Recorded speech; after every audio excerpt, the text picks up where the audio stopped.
Hello friend, welcome to my channel. दोस्तों, personal finance के संबंध में आपको जानकारी हमेशा देते रहते हैं। और आज हमारा जो विषय है, ज़्यादातर लोग पैसा संभालने को लेकर एक गलती करते हैं।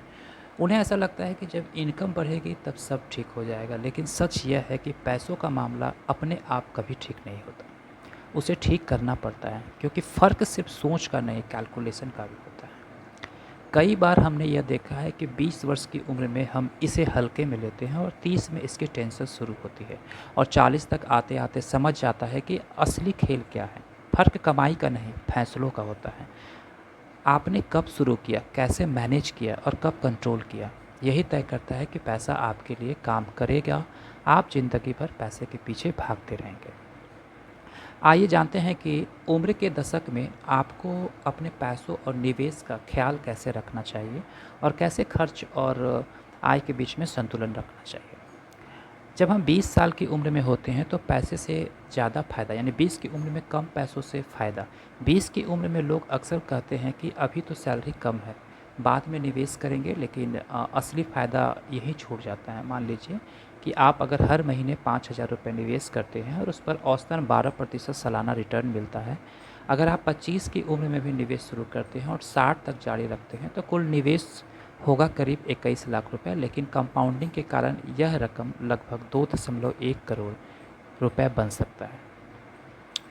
अब वही निवेश अगर आप 35 की उम्र में शुरू करते हैं तो 25 साल में आपका कुल निवेश करीब 15 लाख होगा, मगर फाइनल वैल्यू सिर्फ करीब 75 से 80 लाख के आसपास ही पहुंचेगी। यानी 10 साल की देरी आपको लगभग 1.3 करोड़ का नुकसान करा सकती है। यही कारण है कि 20 की उम्र में अमाउंट छोटा हो सकता है, लेकिन समय बहुत बड़ा रोल निभाता है। इसके साथ साथ एक और बेसिक नियम है।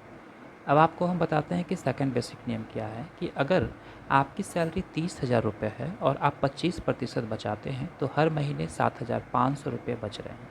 यही आदत आगे चलकर आपकी फाइनेंशियल बैकबोन बनती है। इसीलिए खर्च को काबू में करें और किसी भी तरह निवेश की शुरुआत जो है वो ज़रूरी करें। अगर आप छोटे अमाउंट से ही कर रहे हैं, फिर भी अपनी इनकम की कम से कम 25 से 30% सेविंग करें। 30 की उम्र में संतुलन साधना जरूरी है। 30 की उम्र में खर्च तेज़ी से बढ़ती है। यहाँ सबसे बड़ा सवाल होता है कि सेविंग, निवेश और खर्च के बीच बैलेंस कैसे बनाएं।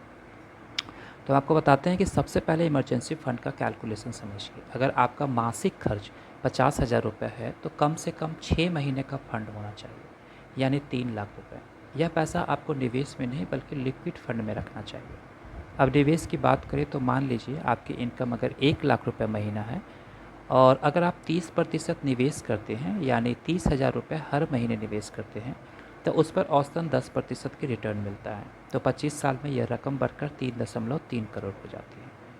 इसी उम्र में इंश्योरेंस भी हो जाता है। एक आसान नियम है कि आपका टर्म इंश्योरेंस कवर आपकी सालाना आय का कम से कम 15 से 20 गुना होना चाहिए। अगर आपकी सालाना आय 12 लाख रुपए है तो कवर कम से कम 2 से 2.5 करोड़ तक होना चाहिए। लोन का कैलकुलेशन भी समझना काफ़ी ज़रूरी होता है। अगर आपने 40 लाख रुपए का लोन 9% पर 20 साल के लिए लिया है तो आपकी ईएमआई करीब 36,000 रुपये होगी, लेकिन कुल भुगतान करीब 86 लाख तक जाएगा, यानी 46 लाख सिर्फ ब्याज। अगर आप हर महीने 5,000 अतिरिक्त प्रीपेमेंट करते हैं तो लोन करीब 20 साल की जगह 14 से 15 साल में ख़त्म हो सकता है। इससे ब्याज में 10 से 12 लाख की जो है वो बचत हो जाती है। 40 की उम्र में ऑन करें सेफ मोड में। 40 की उम्र में आपकी इनकम अपने पीक के आसपास होती है, लेकिन जोखिम लेने की क्षमता कम हो जाती है। यहाँ सबसे ज़रूरी सवाल इस विषय को लेकर के है कि मान लीजिए कि आपने 30 से 40 की जो उम्र होती है उस टाइम अगर आप महीने के 30,000 रुपये निवेश करते हैं और उस पर 10% की रिटर्न मिला तो 10 साल में आपका निवेश वैल्यू लगभग 36 लाख रुपए हो जाएगा, और वैल्यू करीब 62 लाख हो जाती है। अब बात आती है कि अगर आपने अगले 20 साल तक वही पैसा बिना नया निवेश किए सिर्फ 10% रिटर्न पर छोड़ देते हैं तो ये 62 लाख करीब 4.2 करोड़ तक पहुंच सकता है।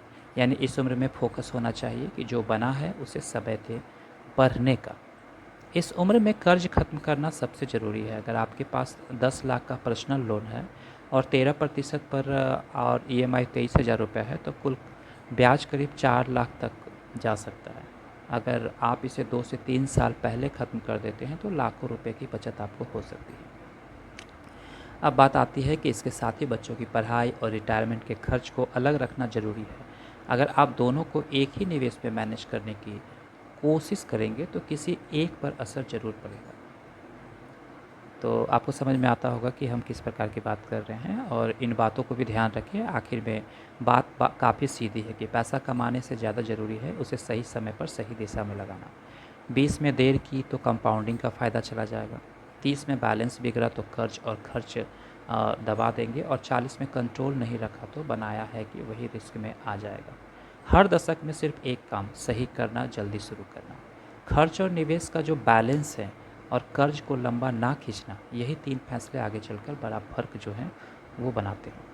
पैसा अपने आप नहीं बढ़ता, उसे बढ़ाने के लिए आपको उसे समय, अनुशासन और सही दिशा देने की ज़रूरत होती है।